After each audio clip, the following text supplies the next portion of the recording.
Students எல்லாரும் உங்கள் maths exam எப்படி பண்ணியிருந்தீங்க? மேக்ஸ் எக்ஸாம் ஈஸியாக இருந்துச்சா இல்லை கஷ்டமாக இருந்துச்சுன்னா கீழே கமெண்ட் செக்ஷனில் சொல்லிட்டு போங்க. அது போக உங்களோட மார்க்ஸையும் சேர்த்து கமெண்ட் பண்ணுங்கள், எவ்வளோ மார்க்ஸ் எக்ஸ்பெக்ட் பண்ணுறீங்கன்னு. ஸோ நெக்ஸ்ட் March 14 நடக்க போகிற கம்ப்யூட்டர் சயின்ஸ் எக்ஸாமுக்கு ரெடி ஆகலாமா? கம்ப்யூட்டர் சயின்ஸில் தான் உங்களால் ஈஸியாகவே மார்க்ஸ் ஸ்கோர் பண்ண முடியும். இந்த சப்ஜெக்ட்டில் எப்படி 100 out of 100 வாங்குறது இந்த வீடியோவில் பார்க்கலாம். அது மட்டும் இல்லாமல் study materials, important questions, previous year questions, half yearly questions, 1 mark study மெட்டீரியல்ஸை பற்றியும் இந்த வீடியோவில் கவர் பண்ணலாம். First important questions. இதில் Python programs, important 2 mark, 3 mark, 5 marks and compulsory questions for both Tamil and English medium cover ஆயிரும். இதோட லிங்க்லாம் கீழே டிஸ்கிரிப்ஷனில் தரேன், செக் பண்ணி பார்த்துக்கோங்க. இம்பார்ட்டன்ட் கொஸ்டினை மட்டும் படித்தா போதுமா சென்டம் வாங்குறதுக்கு? இல்லைங்க, previous year public question paper and half yearly question பேப்பரையும் சேர்த்து பார்க்கணும். அதை எப்படி டவுன்லோட் பண்ணுறதுன்னு கேட்டிங்கன்னா, அதுக்காகவே நம்ம கல்வி கடல் வெப்சைட்டில் தனியாக போஸ்ட் பண்ணியிருக்கோம். Previous year public question paper and half yearly question பேப்பருக்கு அதோட லிங்க்கையும் கீழே டிஸ்கிரிப்ஷனில் தரேன், செக் பண்ணி டவுன்லோட் பண்ணிக்கோங்க. நான் எதுக்கு இந்த ப்ரீவியஸ் இயர் கொஸ்டின் பேப்பர்ஸ்லாம் பார்க்கணும் அப்படின்னு கேட்டிங்கன்னா, 40% ஆஃப் த கொஸ்டின்ஸ் ரிப்பீட்டட் ஆக சான்சஸ் அதிகமாகவே இருக்குது. அண்ட் கொஸ்டின் பேப்பர் ஸ்ட்ரக்சரை பற்றி கிளியரான ஒரு ஐடியாவும் கிடைக்கும். இதுக்காக தான் ப்ரீவியஸ் இயர் கொஸ்டின் பேப்பர்ஸை ரெஃபர் பண்ணணும்னு சொல்கிறது. இதில் இருக்க கொஸ்டின்ஸே வரும்னு சொல்ல முடியாது. சில டைம் ப்ரோக்ராம் கொஸ்டின்ஸும் வரும், இல்லைனா creative questions or book inside 1 marksம் சேர்த்து வரும். இதுக்கெலாம் எப்படி ப்ரிப்பேர் பண்ணுறது அப்படின்னு கேட்டிங்கன்னா, first book back 1 marks and book mark கொஸ்டின்ஸை கம்ப்ளீட்டாக ஃபினிஷ் பண்ணிட்டு அடுத்து இந்த மாதிரி கொஸ்டின்ஸாக படிக்க ஸ்டார்ட் பண்ணலாம். So book inside 1 marks, abbreviations, creative 1 marksலாம் கீழே டிஸ்கிரிப்ஷனில் லிங்காக கொடுத்துருக்கோம், செக் பண்ணி டவுன்லோட் பண்ணிக்கோங்க.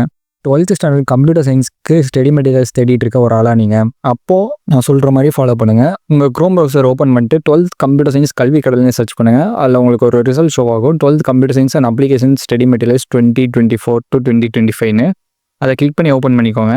இந்த பேஜ்லேயே எல்லா question papers, study materials, important கொஸ்டின்ஸ்லாம் அப்லோட் பண்ணியிருக்கோம், செக் பண்ணி டவுன்லோட் பண்ணிக்கோங்க. எல்லா வீடியோலையும் காமனாக சொல்கிற ஒரே விஷயம் தான் பேப்பர் ப்ரெசன்டேஷன்.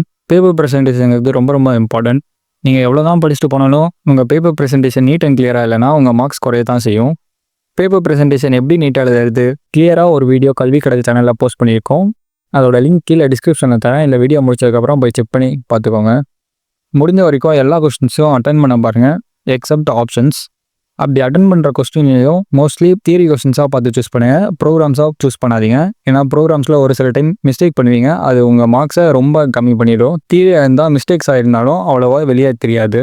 ஸோ அதனால் தியரி கொஸ்டின்ஸாக மோஸ்ட்லி அட்டன் பண்ண பாருங்கள். Next time management. எல்லா எக்ஸாமுக்கும் டைம் மேனேஜ்மெண்ட்டுங்கிறது ரொம்ப ரொம்ப முக்கியம். ஸோ ஒரு செக்ஷனையும் அட்டன் பண்ணுறதுக்கு முன்னாடி இவ்வளோ டைமில் முடிப்பேன் அப்படின்னு ஃபிக்ஸ் பண்ணிட்டு எழுதுங்க. அண்ட் லாஸ்ட் 10 to 15 minutes ஆன்சர்ஸை செக் பண்ண, கொஸ்டின் நம்பர் செக் பண்ண யூஸ் பண்ணிக்கோங்க. அண்ட் நீங்கள் ப்ரோக்ராம் கொஸ்டின்ஸ்லாம் அட்டன் பண்ணுற மாதிரி இருந்தால் கரெக்டான இன்டென்டேஷன் ஸ்பேஸ் எரர்ஸ் இல்லாமல் எழுத பாருங்கள். ஸ்டடி பிளானை பற்றி பார்க்கலாமா? Day 1ல் 12 lessons கம்ப்ளீட் பண்ண பாருங்கள். அந்த 12 lessons கூட சேர்த்து lesson 1 to lesson 18 1 marksையும் சேர்த்து பார்த்துக்கோங்க.